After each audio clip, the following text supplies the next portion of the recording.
Hola colegas, en estos dos tutoriales voy a contarles sobre las distintas métricas que nos brinda la evaluación con plataforma de fuerza a través usando el CMJ, intentando simplificar lo que podría ser complejo dado la cantidad de métricas que nos ofrece el salto vertical. Y después, en el segundo tutorial, voy a usar ejemplos prácticos de eh, comparativas pre-post de deportistas para que entendamos y podamos interpretar los cambios en el rendimiento y en las puntuaciones para tomar mejores decisiones de entrenamiento. Eh, Rápidamente, McMahon en el año 2018 propone 6 fases diferenciadas en el CMJ, una fase de pesaje, donde se le pide al deportista que se quede parado un par de segundos para que la plataforma lo pese. Una fase de aligeramiento de descarga, que es cuando comienza la fase descendente del contramovimiento, y ahí lo que ocurre, fíjense, la curva azul es la fuerza y la curva anaranjada es el comportamiento de la velocidad. A la izquierda tenemos los valores de fuerza en newtons y a la derecha tenemos los valores de velocidad. Fíjense que cuando empieza el contramovimiento, la fuerza que se encontraba a nivel del peso corporal, la línea horizontal punteada, disminuye por debajo del valor del peso corporal hasta finalizar la fase que se llama de aligeramiento, que es eh, antes de alcanzar el punto más bajo de la sentadilla, eh, y la fuerza ahí recupera el valor, vuelve el valor del peso corporal en el punto B. Y ahí, en ese punto, la velocidad alcanza el valor negativo máximo. A partir de ahí comienza lo que se llama fase de braking o de frenado, donde el deportista realiza el último tramo del descenso, pero ya aplicando fuerza para frenar. En ese punto, la fuerza comienza al nivel, la línea azul, vuelvo a decir, es la fuerza, comienza al nivel del peso corporal y se llega a un nivel, a un punto en el cual el sujeto se encuentra en el punto más bajo de la sentadilla, lo que representa lo que se llama fuerza a velocidad cero. Y generalmente ahí se puede obtener un primer pico de fuerza en el instante isométrico de la acción. Eh, el comportamiento de la velocidad, lógicamente, en ese punto, en el punto de fuerza a velocidad cero, es isométrico. Fíjense que el valor de velocidad está en cero. Y ahí es cuando comienza, se invierte el movimiento y comienza la fase propulsiva, que va desde el punto más bajo de la sentadilla hasta que el sujeto alcanza la punta del pie antes del despegue. Y lo que ocurre es que generalmente el pico más alto de fuerza lo puede obtener muy cerca de la velocidad cero, ya sea apenas antes o apenas después, pero en el punto más bajo de la sentadilla o muy cercano. Y el valor más alto de velocidad lo obtiene, el pico de velocidad lo obtiene cuando se volvió a parar, cuando se volvió a verticalizar sin haber despegado los talones. Cuando despega los talones en el tramo, en el trayecto de tener los pies apoyados a despegar los talones, lo que ocurre es que la velocidad tiende a disminuir un poquito, por lo tanto hay una desaceleración y eso se traduce en que la fuerza, eh, la línea azul que se encontraba cuando está parado, se vuelve el valor del peso corporal. En el tramo que pasa de estar con los talones apoyados a punta de pie, la fuerza disminuye por debajo del valor del peso corporal. Vale decir que hay que diferenciar entre la fuerza absoluta y la fuerza neta. La fuerza absoluta es el valor que tenemos estando parados en newtons. Básicamente se calcula multiplicando la masa por la gravedad. Entonces, por ejemplo, si peso 100 kilos de masa y la gravedad es 981, mi peso es 981 newtons estando parado quieto. Y a eso se le suma el valor que obtengo al saltar, ¿no es cierto? Si aplico 1000 newtons cuando salto, sumado a los 981 que tengo por estar parado, el total de fuerza absoluta sería 1981. Ahora bien, la neta resta de ese valor absoluto total resta lo que representa el peso corporal. O sea, todo lo que esté por debajo de la línea horizontal de puntos no lo cuenta.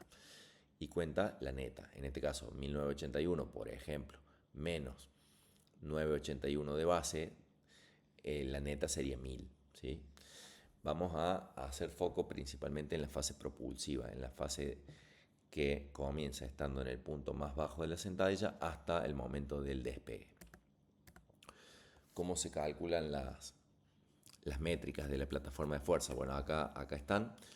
En este primer tutorial yo les voy a contar cómo se obtienen algunas de las métricas más importantes para que después entendamos en el segundo tutorial cómo interpretar los datos producto de un proceso de entrenamiento, si hubo mejoras o no.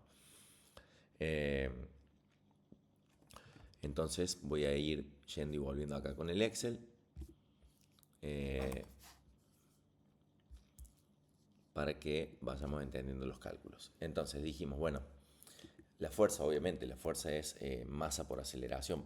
Podemos definir en qué fase queremos calcular la fuerza. Por ejemplo, en la fase propulsiva. Entonces, masa por aceleración. Supongamos que la aceleración que se mide en metros por segundo al cuadrado fuera 8,8, el promedio de aceleración, y tenemos los 748 newton. Recuerden que aceleración es el aumento de velocidad en la unidad de tiempo.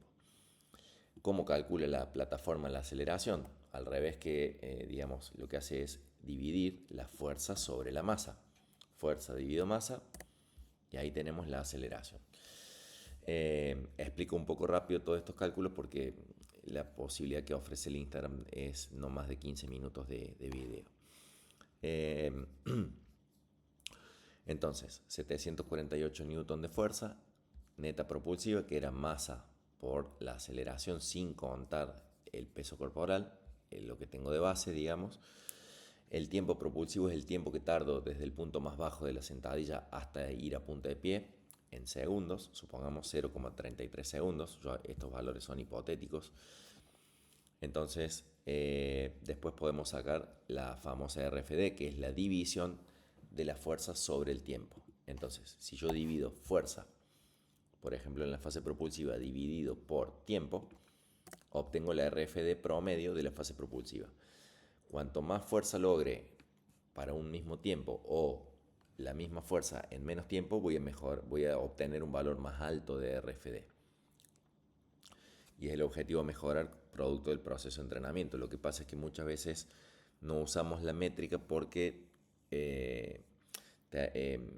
cuando hacemos varios intentos de un mismo test para el mismo sujeto, por ejemplo 4 intentos de SMJ, generalmente tiende a tener mucha variabilidad la RFD entre un intento y otro, y eso hace que el dato no sea confiable. Por eso lo dejamos de lado en algunas ocasiones.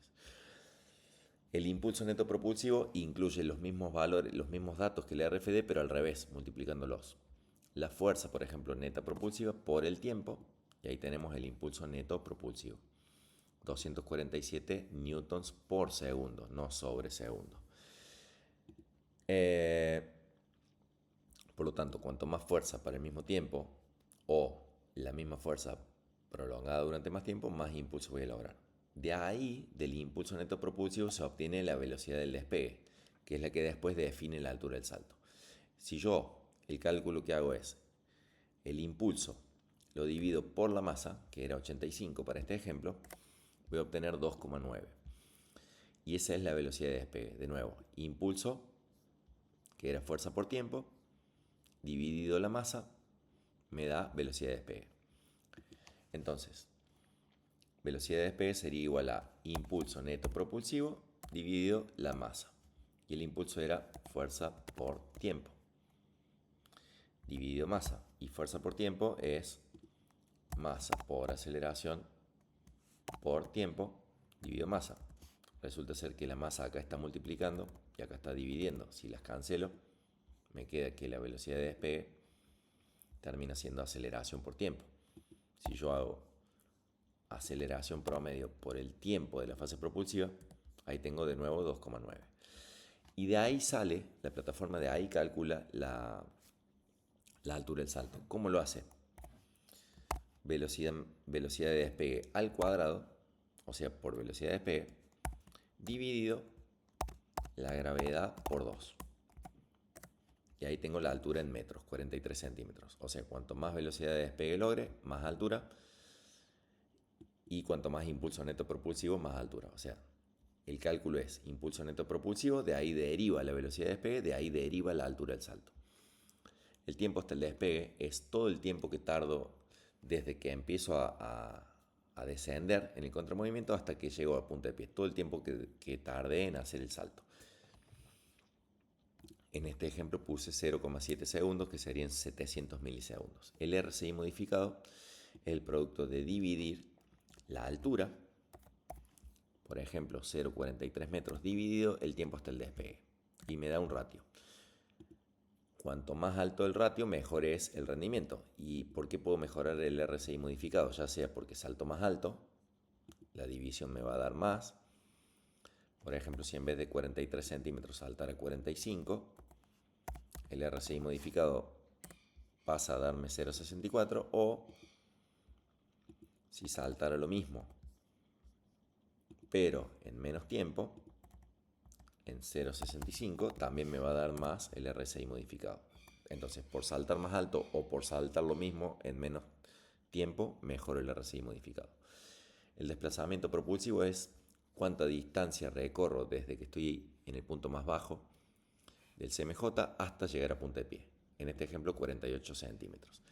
La stiffness es el producto de dividir la fuerza, por ejemplo, la fuerza en una determinada fase, elegimos a modo de ejemplo la fase propulsiva, dividida dividida el desplazamiento en metros. Por ejemplo, 748 newtons en la fase propulsiva, dividida 48 centímetros, 0,48 metros. Voy a lograr más stiffness en la medida que logre más fuerza para el mismo desplazamiento, o en la medida que logre, por ejemplo, la misma fuerza con menos desplazamiento. En definitiva, también es un objetivo mejorar la stiffness, lograr más fuerza con menos desplazamiento o lograr igual fuerza con menos desplazamiento. La velocidad media propulsiva, que a diferencia de la velocidad del despegue, es un promedio. La velocidad media propulsiva, fíjense, el cursor es el promedio de todos estos datos de velocidad. La plataforma de fuerza da 1000 datos por segundo generalmente, o sea que si acá tardé 0,33 segundos, tengo 330 datos de velocidad. Lo que hace la velocidad media propulsiva es promediar esos datos, mientras que la velocidad del despegue es este puntito acá, es un solo valor. Por lo tanto, lógicamente la velocidad de despegue va a ser mucho más alta que la velocidad media propulsiva. Y velocidad media propulsiva es el producto de dividir el desplazamiento, por ejemplo, de la fase propulsiva, dividido el tiempo de la fase propulsiva, y ahí tenemos 1,45. Y por último, como todos sabemos, la potencia es el producto de la fuerza.